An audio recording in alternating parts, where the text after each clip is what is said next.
I think it's fair to say that we've all heard those sort of tales of love at first sight. Well, this story sort of deals with that, but it's a very interesting take. The story begins with a young boy named Carl who emigrated to the U.S. in 1926 and eventually settled in Florida, where he reunited with his sister, who was already living there.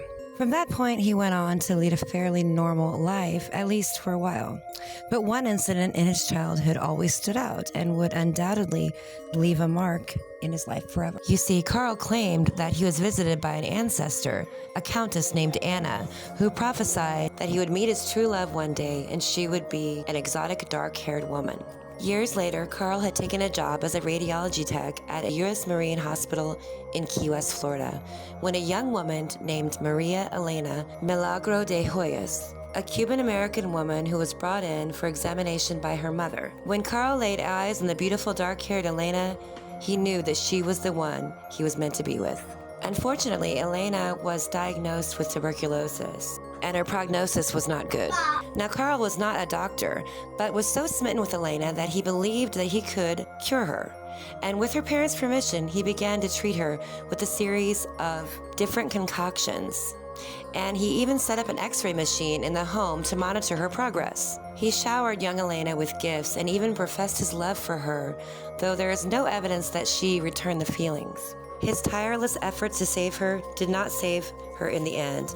Her condition worsened, and she eventually died at the age of 21 on October 25th, 1931. Carl was devastated, and he even offered to pay for her funeral and her tomb, an above-ground stone mausoleum just for her. And time went on, and Carl went on with his life. But he would continue to visit her beautiful tomb. And to the outside world, it seemed that he was just a sad, lonely, love-struck man visiting the grave of a woman he never really got to know. But the story doesn't end there. In October of 1940, 9 years after Elena's death, her sister began to hear rumors of Carl sleeping with the disinterred body of her beloved sister.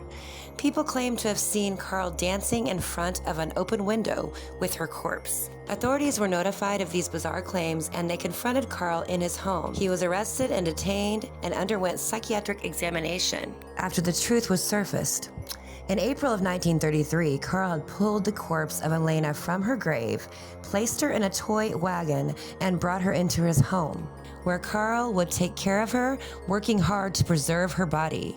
He used a combination of coat hangers and piano wire to hold her skeleton together, and silk soaked in plaster of Paris to repair her skin and restore her, and replaced her eyes with glass ones, and even fashioned a wig made of her own hair, which had fallen out. He filled her chest cavity with rags to hold their form, and dressed her up in jewelry, clothing, and even gloves. Carl had lived with Elena's corpse, slept beside her, and carried on this relationship for 7 years. Elena's body was removed from Carl's home, and charges were pressed against him for grave robbery. But he would walk free, as the statute of limitations had expired. Shortly after, Elena's body was put on display at a funeral home and viewed by around 6,800 people. Her remains were eventually returned to the Key West Cemetery and buried in an unmarked grave in a secret location. Years later, in 1944, Carl moved to Pasco County, Florida, where he wrote an autobiography that appeared in Fantastic Adventures in 1947. He also reportedly used a death mask to recreate a life-size effigy of Elena,